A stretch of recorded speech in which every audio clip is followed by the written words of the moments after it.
Bienvenue à tous. Aujourd'hui, si vous le voulez bien, on va aller lire quelques versets dans le livre de l'Ecclésiaste. C'est au 9e chapitre. Ecclésiaste 9,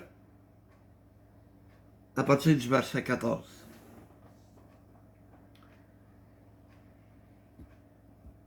Aujourd'hui, nous allons parler de sagesse.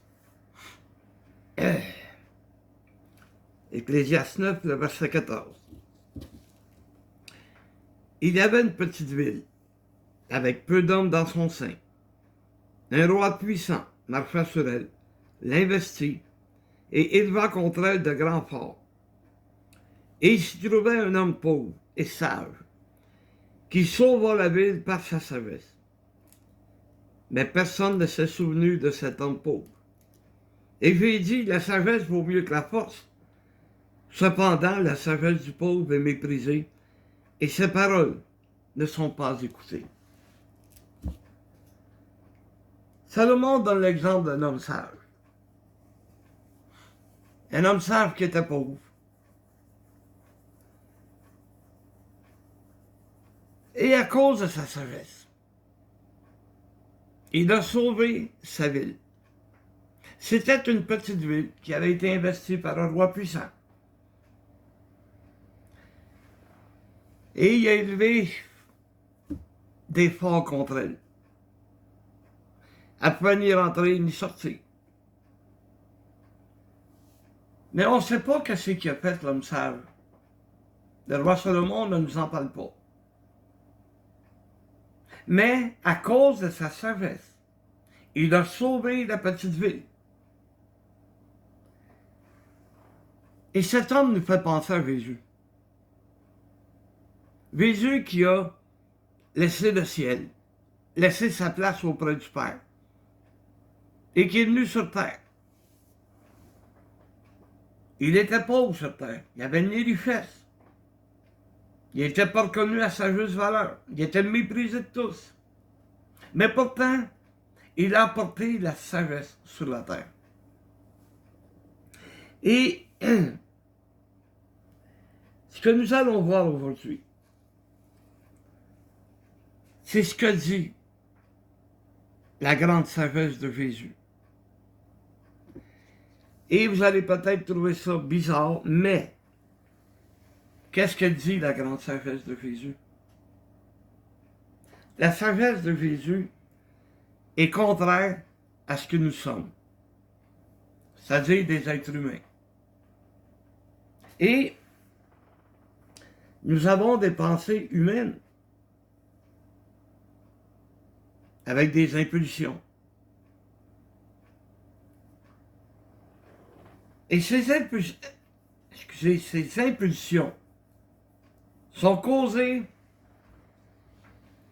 par notre éducation. Tout dépend quelle sorte de famille tu as eu. Quelle sorte d'éducation qu'on t'a amené, qu'on t'a apporté. Prenons l'exemple. Que tu as été élevé dans une famille où ce que ton père te disait, laisse-toi pas faire. S'il le faut, mets-toi en colère. Donne-lui une bonne volée. Attends pas, venge-toi tout de suite. Tout ce qui traîne, ça salit. Sois un homme. Oh oui, sois un homme. Et à cause de cette éducation, mais c'est contraire à ce que Jésus enseigne. Quand Jésus a enseigné quelle sorte de sagesse nous devrions avoir, tout le monde alentour, c'était des êtres humains, et ils réagissaient comme des êtres humains. Parce que les Juifs, ou le peuple juif, pour être poli avec eux autres, pour avoir du respect pour eux autres, avaient été élevés selon la loi, qui disait œil pour œil, dent pour dent. Alors quand Jésus leur a enseigné Aimez vos ennemis. Hey, ça ne marcherait pas dans deux têtes, là. Dans deux têtes, moi, je me laisse pas faire. Dans deux têtes, ils sont impulsifs.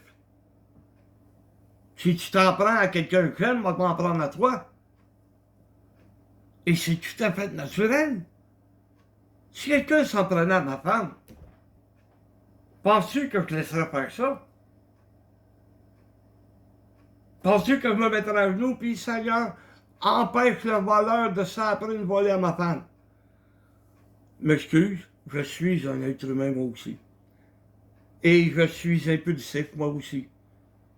Alors c'est vraiment contraire à ce que Jésus enseigne. Vous savez, dernièrement, il y a eu un scandale aux Oscars.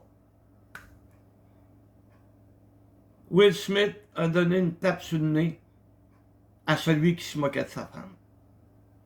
Et sur les réseaux sociaux, à la radio, on entendait toutes sortes de commentaires. Ben moi, c'est pas ma main qui a eu dans le visage, c'est mon poing. D'autres qui disaient, hey, c'est une attaque devant tout le monde. Il devrait faire de la prison. Voyez comment est-ce que l'homme, l'être humain peut être. Alors, c'est pour ça que Jésus, il nous enseigne. Afin que nous aussi, on ait la même sagesse que Jésus. Et c'est ce que l'on va voir ensemble. Si on commence par que nous devrions agir avec amour, même avec nos ennemis. Ça, on peut voir ça dans l'évangile de Matthieu 5. On commence au verset 43. Vous avez appris qu'il a été dit, tu aimeras ton prochain et tu haïras ton ennemi. Mais moi, je vous dis, aimez vos ennemis, bénissez ceux qui vous maudissent, faites du bien à ceux qui vous haïssent, et priez pour ceux qui vous maltraitent et qui vous persécutent, afin que vous soyez fils de votre Père qui est dans les cieux.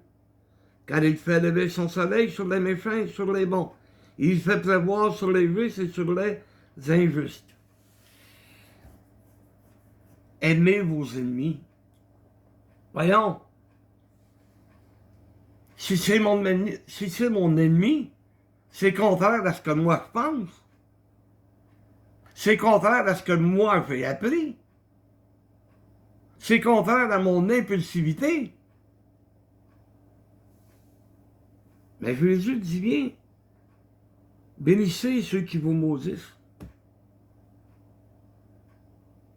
Au lieu de les envoyer sur le diable, bénis-le. Que Dieu te bénisse. C'est ça que Jésus nous demande de faire. Faites du bien à ceux qui vous haïssent. Hey. Faites du bien à quelqu'un qui me haït. Quelqu'un qui me méprise. C'est ce que Jésus nous demande de faire. Voyez-vous, c'est contraire à tout ce que l'être humain, tout ce que l'être humain veut, tout ce que l'être humain a appris, tout ce que l'être humain, ses réactions, c'est contraire à l'être humain. Priez pour ceux qui vous maltraitent. As-tu le goût de prier pour quelqu'un que tu n'aimes pas? As-tu le goût de prier pour celui qui se moque de toi à journée longue?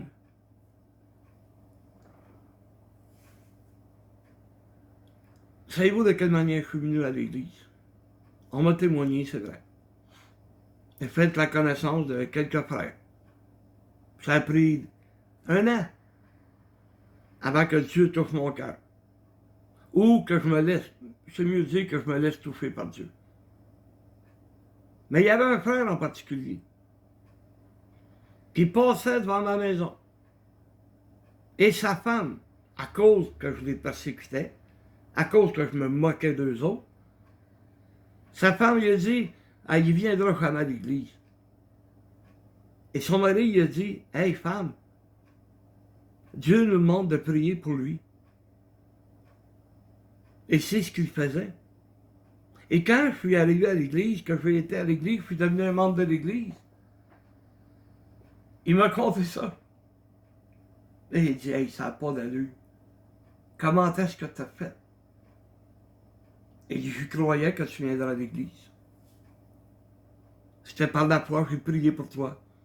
Et regarde la récompense, tu es là aujourd'hui.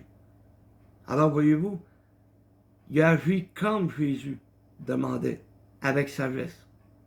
Et au lieu de m'en vouloir, ben, il a prié pour moi. Et ça a donné des résultats. Merci Seigneur. La sagesse de Jésus nous dit aussi dans Matthieu 18. Ouais.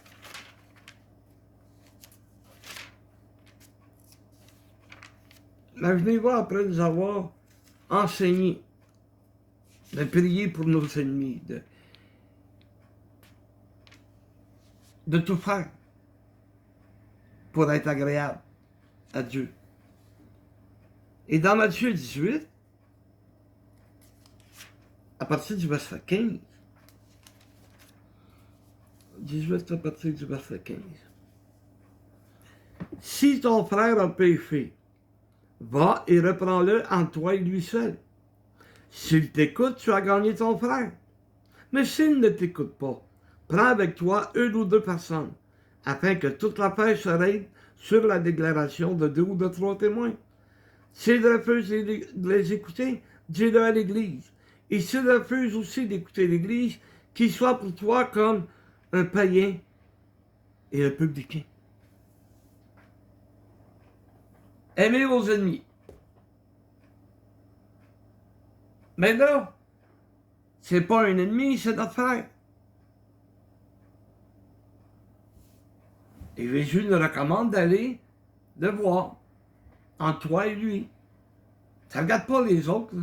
Ça ne regarde pas personne. Là. Et essaye de trouver, de chercher la réconciliation. C'est ce que Dieu nous demande de faire. C'est ça la sagesse de Jésus.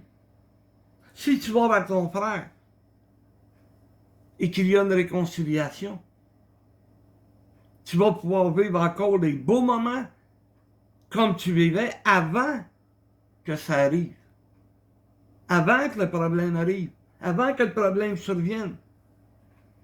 Tu vas continuer à vivre les beaux moments. Mais là, il y a quelque chose qui t'empêche d'aimer ton frère à la juste mesure de Dieu. C'est encore la sagesse de Jésus.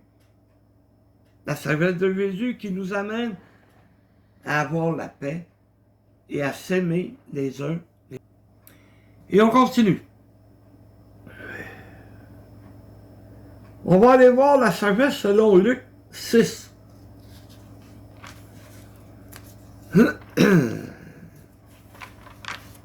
Luc 6, le verset 27. Mais je vous dis à vous qui m'écoutez, aimez vos ennemis, faites du bien à ceux qui vous haïssent. Bénissez ceux qui vous maudissent, priez pour ceux qui vous maltraitent. Si quelqu'un te frappe sur une joue, présente-lui aussi l'autre. Wow! Ça commence à être sérieux. Parce que, selon la manière qu'on a été éduqué, qu'on a été élevé, il n'y a personne qui touche à ça. Là. C'est la paix des insultes. Et moi, j'accepterais de me faire frapper sur l'autre joue. Hey, c'est vraiment contraire, là. Vraiment contraire à tout ce que j'ai vécu. Mais pourtant, si Jésus nous a recommandé d'agir ainsi, regardez bien la sagesse de Jésus. J'ai été témoin d'un nombre de bagarres.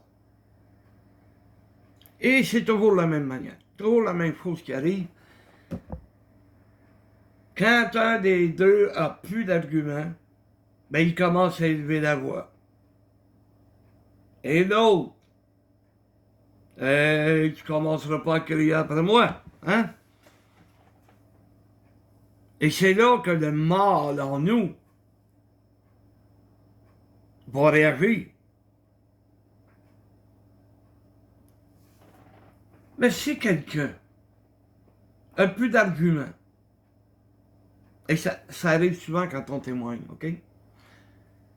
Qu'à un moment donné, ils n'ont plus d'arguments.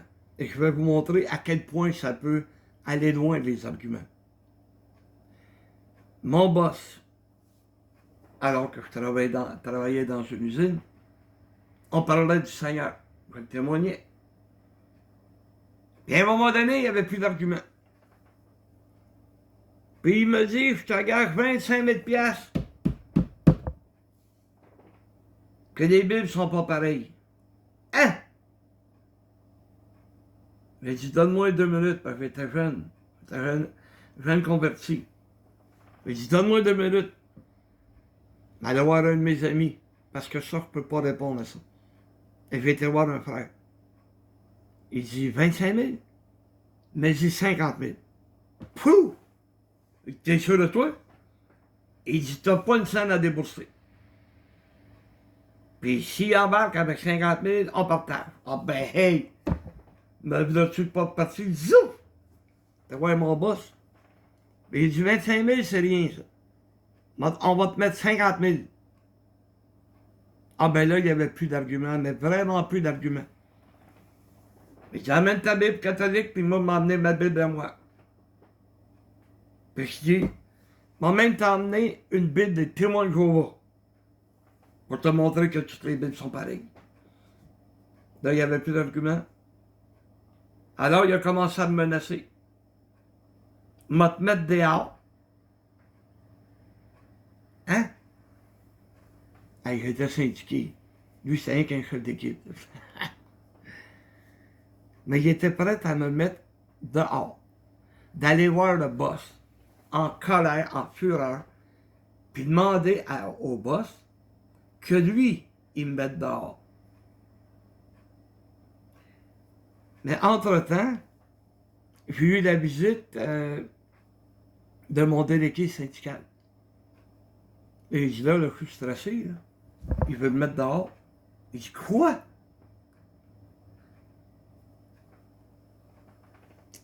C'était réglé 10 minutes après, il est venu s'excuser.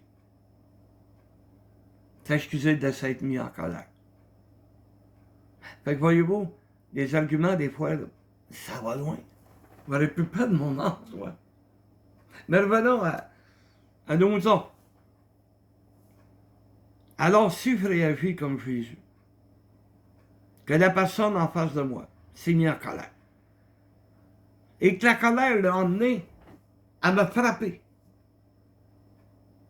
et au lieu de répliquer, je lui présente au joug.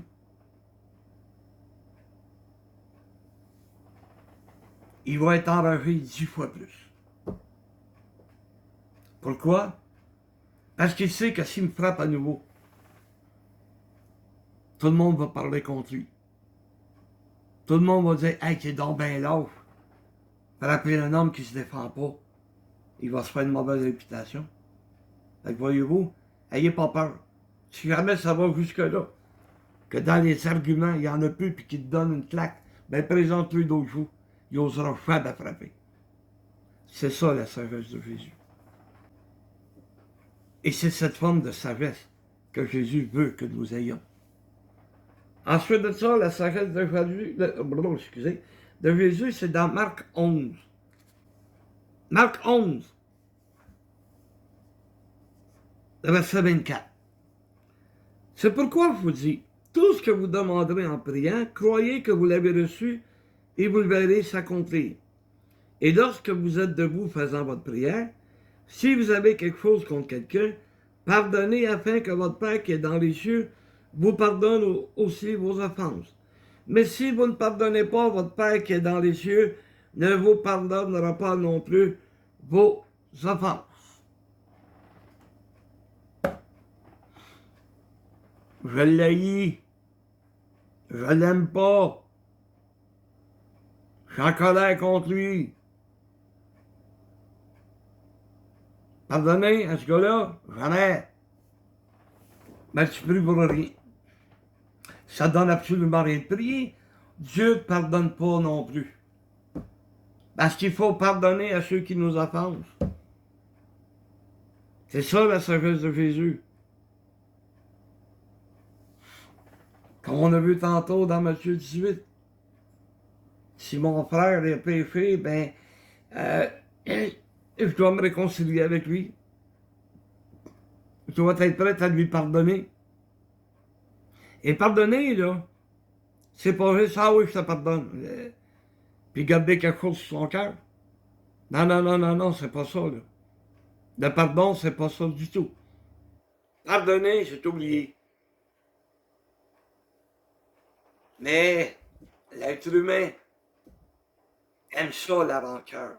Les petites rancunes, ils aiment ça. Ils aiment ça, garder ça en dedans de lui, puis qu'ils se disent en lui-même, je te promets un chien de ma chienne. On sait ce que veut dire l'expression. C'est que, attends, et un moment donné, ça va être ton trou. Ça, c'est typique de la vengeance.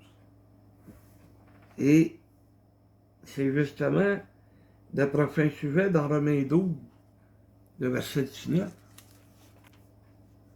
Romains 12, le verset 19. Où on peut y lire. Ne vous vengez point vous-même, bien-aimés, mais laissez agir la colère. Car il est écrit, à moi la vengeance, à moi la rétribution, dit le Seigneur. Va plus loin. Mais si ton ennemi a faim, donne-lui à manger. Yurk. C'est la soif, donne-lui à boire.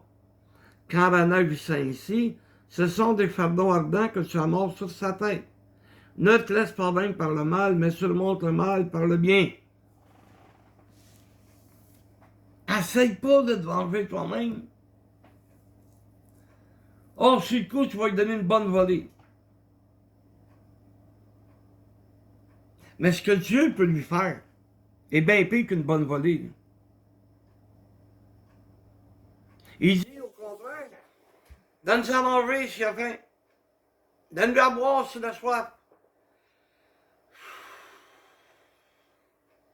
En agissant ici. En lui donnant à manger. En lui donnant à boire. Tu amasses des chardons ardents sur sa tête. Peux-tu te venger mieux que ça? T'as pas de répondre? Qu'est-ce que ça de vengeance, tu veux? T'as fait mal à son corps? Mais Dieu, lui, peut faire mal à son âme. Parce que lorsque la mort viendra, et que toi t'auras pardonné, et que toi t'auras agi avec sagesse, c'est là qu'il va venir des chardons ardents sur sa tête, en plus d'être dans le fond de l'enfer. Dieu peut lui faire bien plus mal que toi tu peux lui faire. Laisse la vengeance à Dieu. Laisse la vengeance agir. Même si c'est contraire à ce que tu as appris. Parce que voyez-vous, il n'y a pas rien que nos parents qui nous ont enseigné.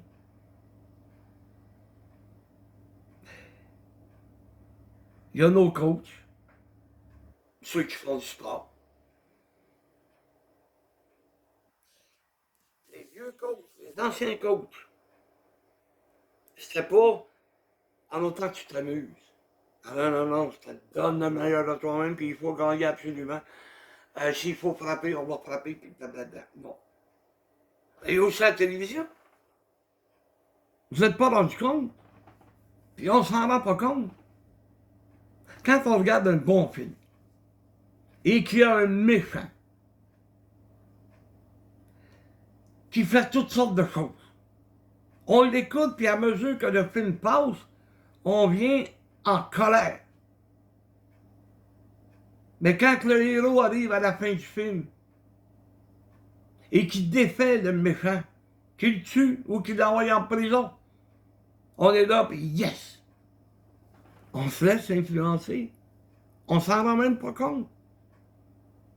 Quelqu'un va faire mal à quelqu'un qu'on aime, on a de la misère à l'accepter.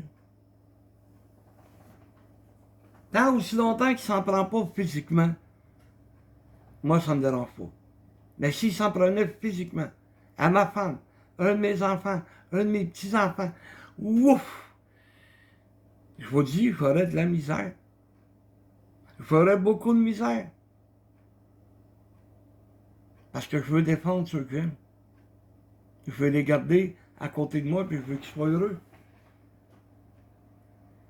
C'est pour ça que je demande à Dieu. Père, aide-moi à tout pardonner. Pour pas que j'aie de problème. Je ne veux pas avoir de problème avec mes ennemis. Si je n'ai pas de problème avec mes ennemis, ils s'en prendront pas à ma famille. Hein? Ne rien faire sous l'effet de la colère. L'impulsivité, hein? On est impulsif. Comme dit l'expression, on part au corps de tour.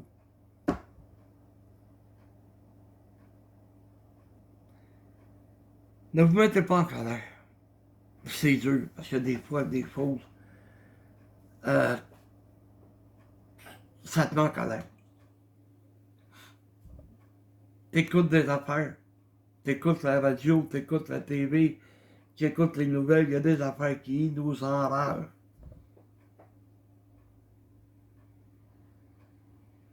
Mais ne vous mettez pas en colère. Quand vous sentez que vous commencez à avoir de la colère, commencez à prier. Et vous allez voir, la colère va s'en aller tranquillement. Et le dernier verset que j'aimerais voir, c'est dans Marc 13. Pour ce qui est du jour ou de l'heure, personne ne le sait. Ni les anges dans le ciel, ni le Fils, mais le Père seul. Prenez garde, veillez et priez, car vous ne savez pas quand ce temps viendra. Il semble le message est clair. La grande sagesse de Jésus nous dit veillez et priez. Parce qu'on ne sait pas quand le jour du Seigneur viendra. Quand la fin des temps viendra, on ne le sait pas. Quand l'enlèvement de l'Église aura lieu, on ne le sait pas. Alors veillez et priez. Ça ne veut pas dire passer à la de route. Veillez. Veillez et priez. Utilisons la sagesse de Jésus. Utilisons la sagesse qu'il nous a laissée. Mais je sais que c'est contraire à tout ce qu'on pense. Contraire à tout ce qu'on a appris. Mais c'est ça la parole de Dieu. Aimez-vous les uns les autres. Veillez les uns sur les autres. Et priez les uns pour les autres. C'est le message que Dieu m'avait mis à cœur de vous apporter. Que Dieu nous bénisse tous. Amen.